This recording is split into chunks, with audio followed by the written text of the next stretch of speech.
Alors l'éthique, on l'a dit, on s'en fout, on s'en sert ou on s'en sert pas. Mais si certaines personnes ont décidé d'en faire leur terrain de jeu, et pour continuer, il faudra simplement qu'on me rebascule sur la présentation de la journée. Pour continuer, je vais accueillir 2 personnes qui vont venir témoigner concernant justement tout ce qui est achat, éthique et responsable. Et j'accueille donc sur scène Rosemary Herès, associée de Accor Consulting, et Sandrine Lefebvre, directrice des achats services à l'entreprise et aux collaborateurs chez AXA. Merci de les accueillir.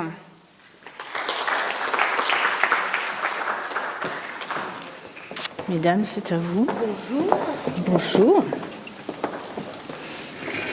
Bonjour, Sandrine Lefebvre, direction des achats d'AXA France, sur tout ce qui est service à l'entreprise aux collaborateurs. Donc ça regroupe tout ce qui permet aux collaborateurs et à l'entreprise de bien fonctionner au quotidien. Donc de nettoyage des bâtiments, de l'accueil, la restauration, mais aussi tout ce qui est flotte auto, office printing, et d'autres que j'oublie encore. Mais vous allez voir, c'est en lien direct avec ce que je vais vous présenter après. Donc moi, je suis très intéressée depuis ce matin parce que, en fait, ce que je vais vous raconter, ça résonne sur plein de sujets. Déjà, le premier sujet qu'on a vu et l'étude qu'on a vue avec BVA ce matin sur les niveaux de RSE dans les différentes entreprises. Donc là, je me suis rendu compte que nous, on était niveau... alors, il faut que je trouve juste... C'est sur le vert. Ouais. Non, là. Voilà. Je pense qu'on doit être chaîne. Donc ça, j'étais très fière de découvrir que nous étions chaîne. C'est quelque chose qui est vraiment ancré dans le monde de l'assurance, enfin en tout cas chez AXA, cette notion de protéger et d'agir pour un avenir serein. C'est d'ailleurs notre raison d'être que l'on vient de définir très, très récemment. Donc voilà, c'est un peu en avant-première que vous l'avez. Notre métier d'assureur, c'est de protéger nos clients pour qu'ils puissent prendre des risques et pour qu'ils soient confiants dans les risques qu'ils vont prendre. Donc ça, c'est vraiment quelque chose, c'est la base de notre métier de l'assurance. Mais c'est aussi agir pour qu'ils soient dans un futur serein, c'est-à-dire qu'ils soient dans un monde qui soit acceptable au niveau climatique en particulier.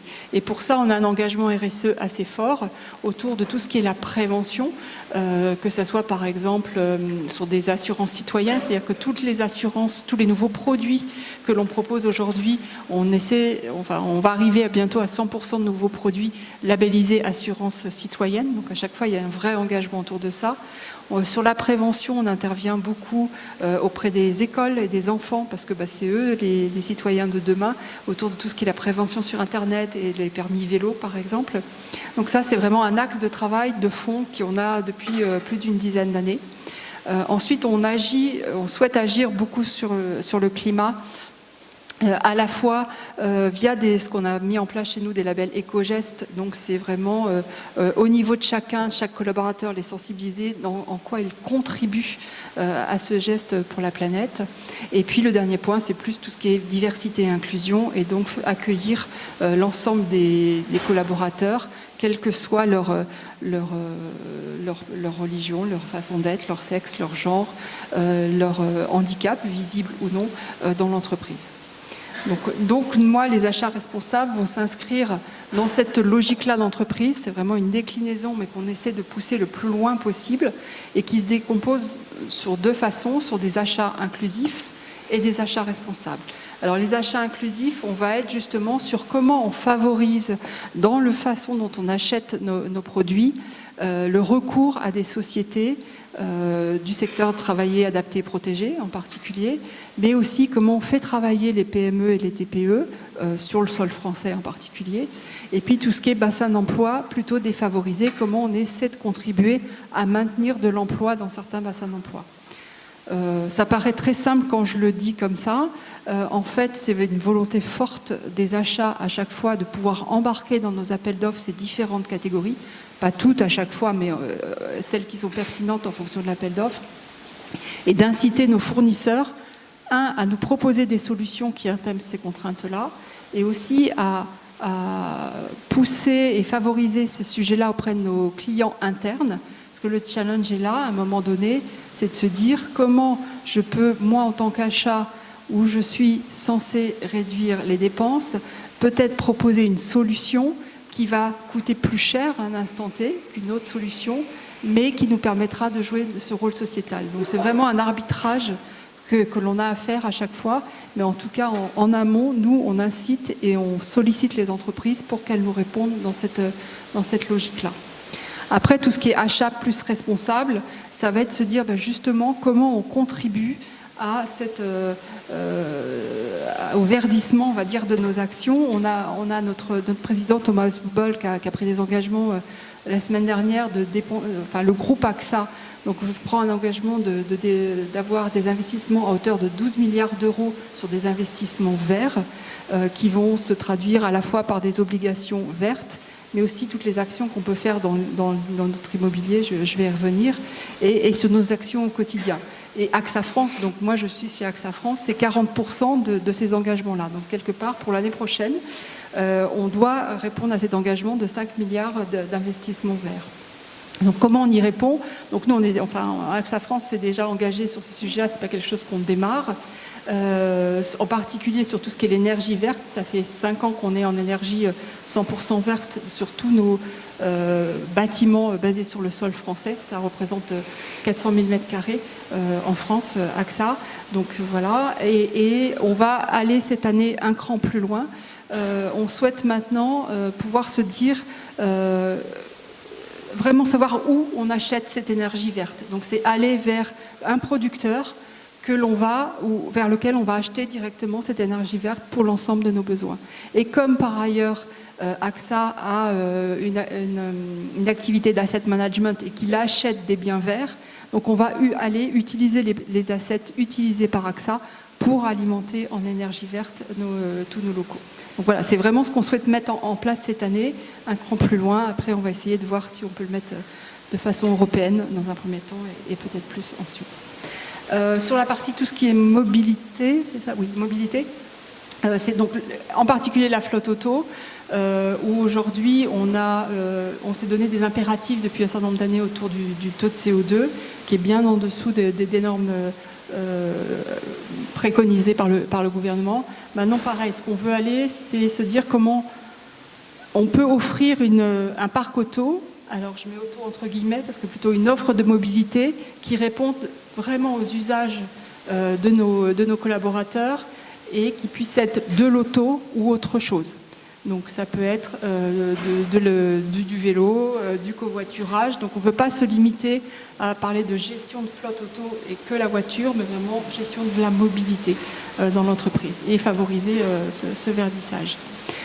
Tout ce qui est gestion des déchets, ça c'est quelque chose sur lequel on est très très vigilant, tant par de l'apport par chacun des collaborateurs en mettant du tri sélectif partout dans l'entreprise, mais aussi on est très vigilant au niveau de la restauration, tout ce qu'on peut faire au niveau de la gestion des déchets, de la réutilisation de ces déchets et éviter le gaspillage aussi, donc avec des accords avec des entreprises qui viennent chercher les surplus à la fin des services de repas. Enfin, quelque chose de plus classique, tout ce qui est réduction du papier. Donc là, ça c'est vraiment, on a eu des gros efforts de réduction du papier dans toute l'entreprise et avec, je vous disais qu'on est en charge de tout ce qui est office printing, on est vraiment sur la mise en place d'imprimantes qui font systématiquement du recto verso, plus de couleurs, papier recyclé, 100% de papier recyclé, plus de papier blanc. Au-delà de certains contrats où on est obligé encore de rester en papier blanc, voilà, mais majoritairement du papier recyclé. Donc voilà comment ça s'inscrit notre rôle des achats dans la notion d'inclusivité et de responsabilité. Et après, je vais revenir sur le point de l'éthique et de la déontologie. Ce qu'on a mis en place, c'est un guide d'éthique et de déontologie. Donc il y en a un dans l'entreprise qui s'applique à tous les collaborateurs, mais on en a fait un très focus sur les achats avec 5 axes qui sont primordiaux et que tous les acheteurs, quand ils rentrent dans l'équipe achat, s'engagent sur ce guide de déontologie. Il y a une remise formelle de ce guide avec une signature d'engagement de chacun des acheteurs. Donc on va être sur l'équité dans la mise en concurrence. Donc ça c'est vraiment vis-à-vis de nos fournisseurs. Si on lance un appel d'offres, c'est que chacun a les mêmes chances au départ et avec une analyse très précise des qualités de chacun, avec une grille de notation. Et ce sont des choses qui sont auditables chez nous, donc c'est à tout moment, l'audit interne peut venir piocher des dossiers et vérifier comment les dossiers ont été attribués. Le non-abus à l'égard des fournisseurs, on est très vigilant sur le fait qu'on ne va pas mettre en difficulté nos fournisseurs, c'est-à-dire par rapport à un taux de dépendance, par exemple. Donc on surveille énormément le taux de dépendance de nos fournisseurs vis-à-vis de nous, AXA, qui peuvent être gros et qui, à un moment donné, si on diminue le recours à cette société, avoir un effet trop négatif sur son chiffre d'affaires. Donc voilà, ce niveau de dépendance, il est très important. Ça ne nous empêche pas de travailler avec des petites sociétés. Je vous parlais tout à l'heure qu'on voulait travailler avec des TPE et des PME. Et donc c'est comment on s'adapte et comment on est en vigilance. Comment c'est sûr qu'on n'est pas comment on s'assure voilà, régulièrement, on les alerte, on fait des revues avec eux pour être sûr qu'ils ont d'autres clients.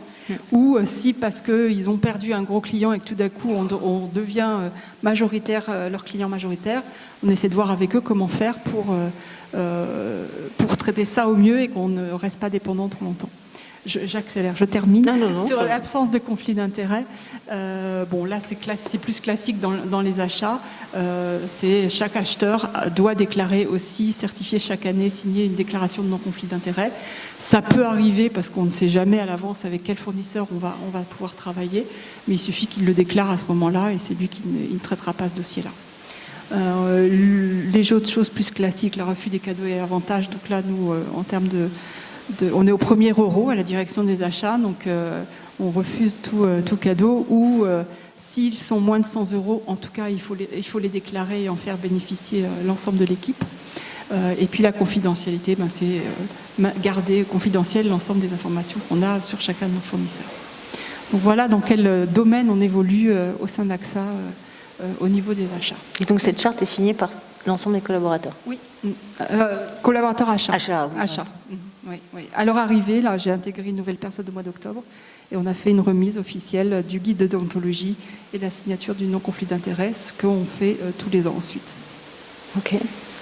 Alors en termes de management éthique et responsable, comment on peut accompagner aujourd'hui les entreprises, Rosemary?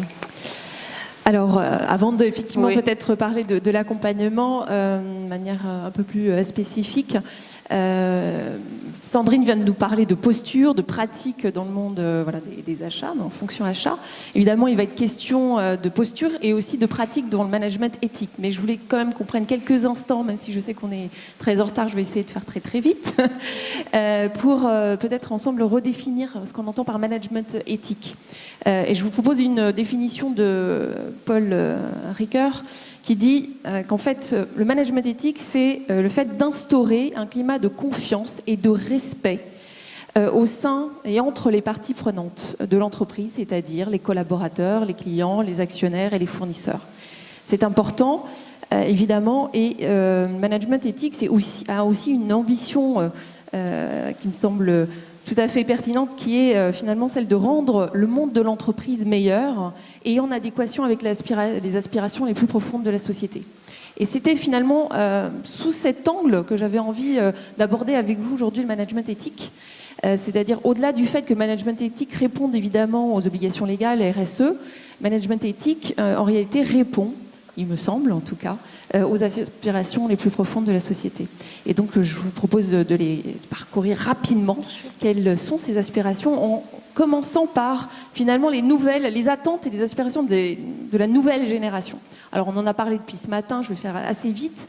On les connaît, on en a parlé, comme je disais à l'instant, le besoin de sens. La quête de sens est importante pour les jeunes générations, donc d'être dans une entreprise effectivement qui s'engage pour la nature, pour la protection de la nature, ça c'est un premier point. Aussi, ils ont un besoin, une attente forte qui est d'être dans des entreprises où finalement on peut se développer personnellement, professionnellement, mais aussi personnellement. Ça c'est une attente forte. Ils attendent aussi du manager qu'il soit finalement un manager qui va leur apporter de la compétence et de l'expertise. Juste du pouvoir et de l'influence ou du lien entre la direction et eux, ça les intéresse très peu finalement. Hein. Donc c'est le manager doit être vraiment utile pour eux. Donc ça, c'est une attente très forte. Et aussi, ils attendent d'exprimer finalement toutes leurs idées et faire vraiment être partie prenante de l'entreprise, être très acteur de l'entreprise et que ces idées soient prises en compte. Tout ça, j'ai envie de dire, le package, dans un climat de confiance et de respect, et aussi dans des relations finalement authentiques. Alors qu'est-ce qu'on entend par authenticité dans ce cas-là ? C'est-à-dire que on est dans l'idée, en fait, pour les jeunes générations, que les valeurs qui sont affichées et partagées, finalement, elles soient réellement vécues de l'intérieur, dans l'entreprise, dans leur quotidien. Donc on parle de ressenti, d'incarnation des valeurs, c'est ça. Et qu'on ne soit pas dans des valeurs dites de surface.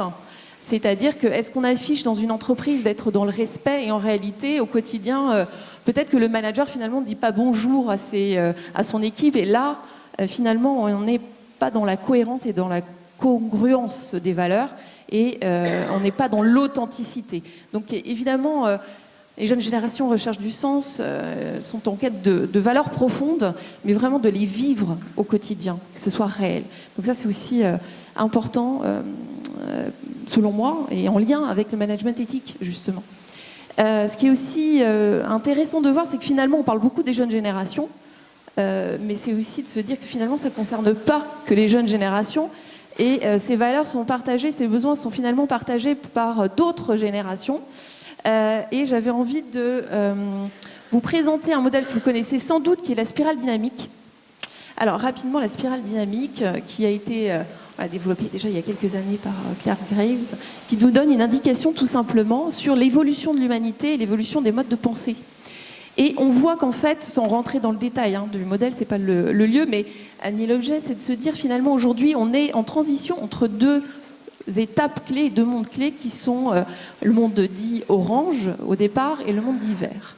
Et donc les modes de pensée collectifs évoluent du monde orange vers le monde vert. Et le monde orange, c'est au départ besoin de performance, besoin de réussite et d'influence. Et on est vers un monde donc on est en transition vers le monde vert, c'est-à-dire besoin d'harmonie, de coopération, de collaboration, de co-construction, de co-décision. On est dans le monde du co quand on est dans le monde du vert, et aussi de relations authentiques. Voilà, donc rapidement, juste ces deux éléments, parce que ça m'intéressait de faire le lien, en tout cas de vous présenter ça de cette forme-là, en se disant, effectivement, le management éthique, quand on reprend la définition, c'est-à-dire vraiment établir un climat de respect et de confiance, c'est en lien avec les aspirations profondes de la société et l'évolution des mentalités. Alors, celui qui finalement au quotidien va œuvrer, j'ai envie de dire, et faire évoluer peut-être la culture d'entreprise vers plus de management éthique, c'est le manager. Et donc concrètement, comment il peut faire, quelles sont les pratiques pour être un peu plus dans le concret du manager éthique. Alors, pour développer le fameux climat de confiance dont on parle depuis tout à l'heure, eh bien tout d'abord, une des premières pratiques, c'est de respecter les règles que l'on impose aux autres. Alors c'est ce qu'on entend par exemplarité, c'est pas nouveau, ça semble évident, mais pas toujours simple. Donc c'est je dis ce que je fais ce que je dis. Ça, c'est la première règle du jeu pour établir un climat de confiance. Deuxième pratique du manager éthique, c'est d'être transparent dans sa forme de communication. C'est-à-dire que finalement, il est en lien avec les valeurs qu'on partage tous. Donc d'une certaine forme, finalement, le manager, il est prévisible dans sa forme de communication. Et ça, c'est rassurant pour son équipe. Ça peut être rassurant. Je viens de me rendre compte que j'ai tout laissé tomber.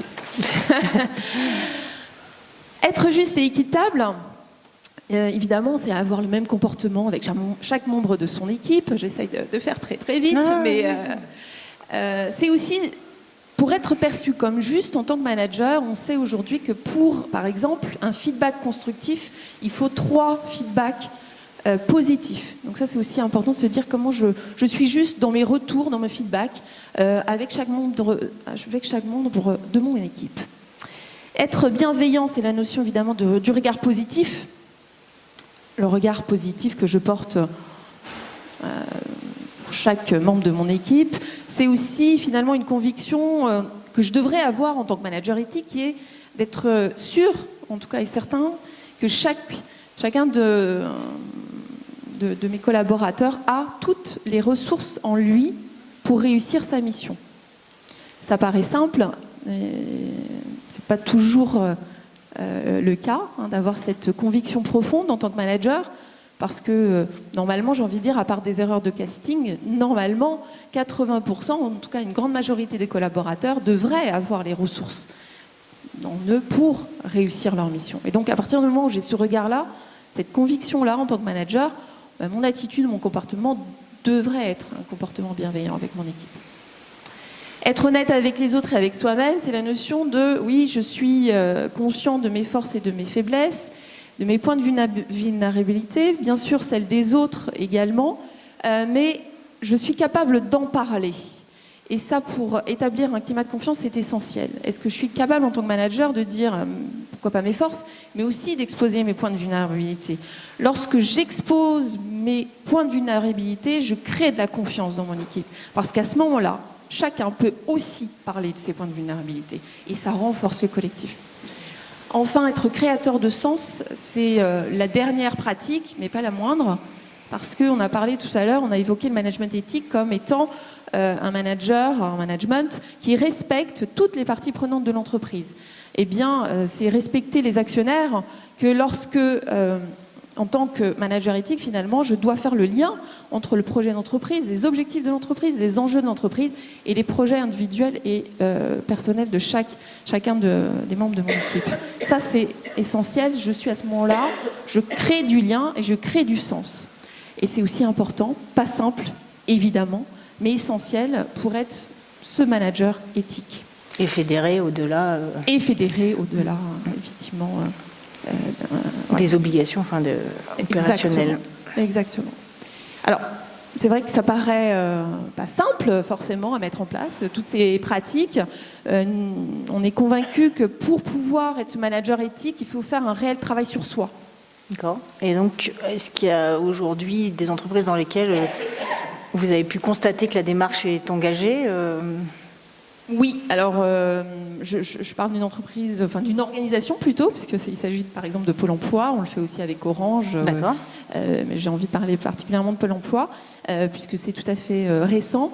Alors eux, par exemple, ils s'engagent vraiment sur le défi, ils parlent de défi de la confiance, donc performance par la confiance, le défi de la confiance. Donc ils mettent en place vraiment des valeurs fortes qui sont partagées.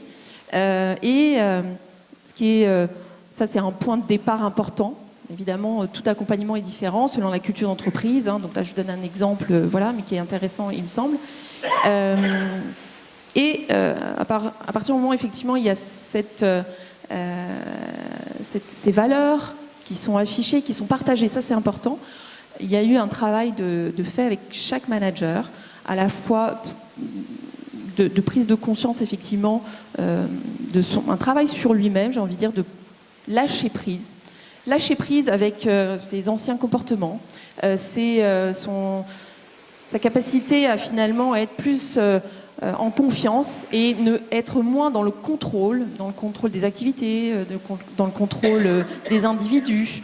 Voilà, donc un travail en profondeur sur le lâcher prise et aussi sur la communication authentique. Donc comment je m'entraîne à être dans une communication authentique avec mes collaborateurs. Voilà. Alors est-ce que ça ne veut pas dire là que du coup le management par les valeurs, puisque c'est de ça dont il s'agit dans ce que tu décris, ne deviendrait pas un peu ce nouveau modèle? En tout cas, il viendrait un peu effacer le management par le KPI, celui qui aujourd'hui nous gouverne dans la plupart de nos organisations.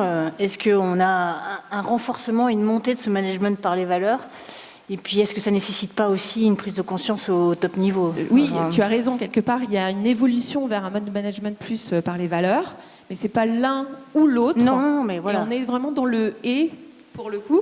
C'est un peu à la mode, mais c'est vraiment ça. C'est effectivement comment on fait le lien avec les objectifs de l'entreprise. Finalement, c'est une question de survie, les indicateurs aussi d'une entreprise. Bien sûr, mais c'est le contrôle qui est associé à l'indicateur. C'est comment être plus en confiance, effectivement. Et on voit qu'aujourd'hui, on a des réels résultats, en tout cas dans les entreprises que l'on connaît et certaines qu'on accompagne, où cette capacité à faire confiance, être un peu moins dans le contrôle, porte des fruits et même sont plus performantes que d'autres entreprises qui sont trop dans le contrôle, trop dans le management à l'ancienne, j'ai envie de dire, extrêmement directif, top-down, du monde orange. Voilà, pour reprendre un peu l'expression. Témoigner aussi. Oui, pour compléter, j'adhère. Ça marche? Oui, ça marche. J'adhère complètement. Et surtout par rapport à l'aspect marque employeur, attractivité et rétention des collaborateurs, c'est hyper important d'aller vers ce type de management parce que même si ce n'est pas qu'une question de génération, si on veut attirer et retenir de nouveaux talents, c'est en allant vers ce type de management qu'on va y arriver. Et en effet, c'est un levier pour favoriser l'attractivité de l'entreprise et travailler sur la marque employeur. Est-ce qu'on a une petite question dans la salle ? Non ? Bon, tout est clair. Merci mesdames pour ce témoignage et ces éclairages. Merci à vous.